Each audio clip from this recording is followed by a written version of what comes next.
মোদিকেও বলে দিচ্ছি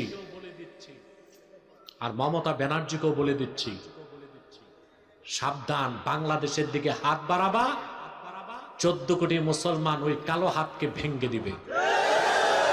বাংলাদেশের পরীক্ষিত শত্রু হচ্ছে হিন্দুস্তান। চারালের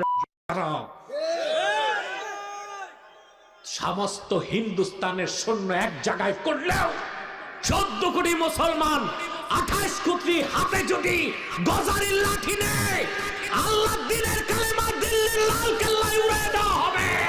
ये एजेंडा शरिया का है, इस्लाम का ही है, जो हमारी आसमानी किताब से आ रहा है। सूरह अल काफिरून में आप पढ़िएगा तो आपको समझ में आ जाएगा कि भाई सूरह अल काफिरून में साफ लफ्जों में लिखा हुआ है कि काफिरों को खत्म करना है और इस पूरी धरती पे फतह करना है। आप सोचिए ना, जैश ए मोहम्मद, इसका मतलब क्या होता है? मोहम्मद की सेना। लश्कर तैयबा, इसका मतलब क्या होता है? जो कलमा तैयब पढ़ते हैं उसकी लश्कर। जमात इस्लामी, इस्लाम के मानने वालों की जमात। हरकतुल इस्लाम, इस्लाम के मानने वालों की हरकतें। अब ये भी तो सोचिए ना कि ये जितने भी नाम हैं ये तो इस्लाम से जुड़े हुए हैं, प्रॉफिट मोहम्मद से जुड़े हुए हैं और अल्लाह से जुड़े हुए हैं ये सारे नाम। तो ये तो वही कर रहे हैं जो इन्होंने आसमानी किताब में पढ़ा है। इस पूरी पृथ्वी को मुसलमानों की पृथ्वी बनानी है। और ये सिर्फ ऐसा नहीं है कि ये सिर्फ शरिया में लिखा हुआ है, ये हमारे अल कुरान में खुद लिखा हुआ है, बिल्कुल लिखा हुआ है। सूरह अल काफिरून उठा करके पढ़े, सूरह अल अनफल उठा करके पढ़े कि कैसे लूटना है, मारना है, काटना है, खत्म करना है। यहां तक कि कई आयतों में यहां तक लिखा हुआ है कि अगर आपके सामने कोई काफिर आ जाए तो आप उसको ऐसे सिंपल मत मारो, आप उनको डुबाओ, उनको उनकी चमड़ियां उधेड़ो, उनको गर्म पानी में उनको डालो और उसके बाद फिर उसको मृत्यु दंड दो।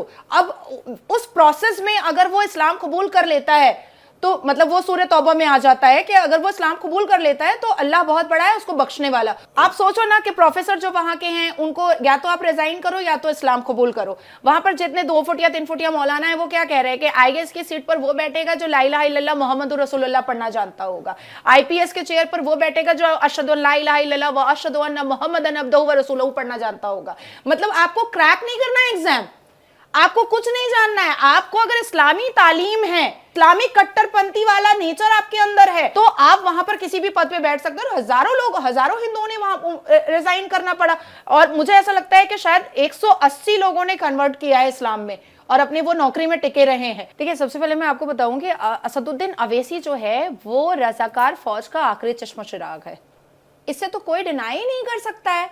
उसकी पार्टी जो है वो रजाकार की ही तो थी, मुस्लिम इत्तेहादुल मुस्लिमीन। वो तो बाद में जाकर के उसने ऑल इंडिया लगाया है, अभी हालिया में उसने ऑल इंडिया लगाया, अदरवाइज वो तो रजाकारों का ही था, मुस्लिम इत्तेहादुल मुस्लिमीन। और मुस्लिम इत्तेहादुल मुस्लिमीन का मतलब क्या होता है? मुसलमानों को के इत्तेहाद के लिए ये पार्टी बनी है। ठीक है, अब आता है तेरा मेरा रिश्ता क्या, ला इलाहा। पिछले 77 साल में जो मुसलमान मस्जिद में रेप करता है, मज़ार के अंदर रेप करता है, इमामबाड़े के अंदर रेप करता है या ऐसे रोज कहीं पर रेप कर देता है, तो क्या मुसलमानों का एक पूरा कम्युनिटी उतर के आता है कि हम इसको अब इस्लाम में नहीं रहने देंगे? नहीं आता है। अब मुसलमानों में हम देखते हैं कि कोई पार्लियामेंट में अटैक करने चला जाता है, कोई 93 सीरियल बॉम्ब ब्लास्ट कर देता है, कोई आतंकवादी हरकत करता है, कोई PFI का बन करके। तो क्या हमारे देश के मुसलमान रोड पर उतरते हैं कि हम इनको मुसलमान नहीं मानते? नहीं बोलेंगे, क्योंकि ये जो कर रहे हैं ये इनकी आसमानी किताबी तो बोली है करने के लिए, और ये कैसे उनके खिलाफ कैसे जा सकते हैं? ये तो तेरा मेरा रिश्ता क्या, ला इलाहा वाली बात है। कैसे जा सकते हैं उनके खिलाफ? एक बलात्कार जो इतनी घिनौना अपराध है, जब वो मुस्लिम करता है उसके खिलाफ नहीं बोलता है कोई मौलवी मुल्ला इतनी घिनौनी चीज के लिए, तो फिर इतने बड़े आतंकवादी गतिविधियों के लिए वो कैसे उसके खिलाफ बोल सकता है? आप सोचो, जिसको सिर्फ और सिर्फ भारत के हिंदुओं को चटाया गया था। आप जिस मुसलमान के घर में जाकर के ईद में सवैयां खाकर आते हैं, आप जरा उनको प्रसाद खिला करके मुझे दिखा दीजिए, तो खिला कर दिखाइए आप मुझे, गंगा जल पिला कर दिखाइए आप मुझे। नहीं पिएगा। वो दिवाली की मिठाई आप पैक करके आप दुकान से भिजवा देते हैं इसलिए वो लोग ठूस लेता है, लेकिन आप जो प्रसाद जो चढ़ावा है जो आपके भगवान की प्रतिमा से उठ करके आता है और गंगा जल आप पिला के दिखा दीजिए तो मैं मान जाऊं। ये कोई गंगा जमनी तहजीब नहीं है, ये भारत के हिंदुओं को बेवकूफ बनाने की एक स्ट्रैटेजी थी। That's it.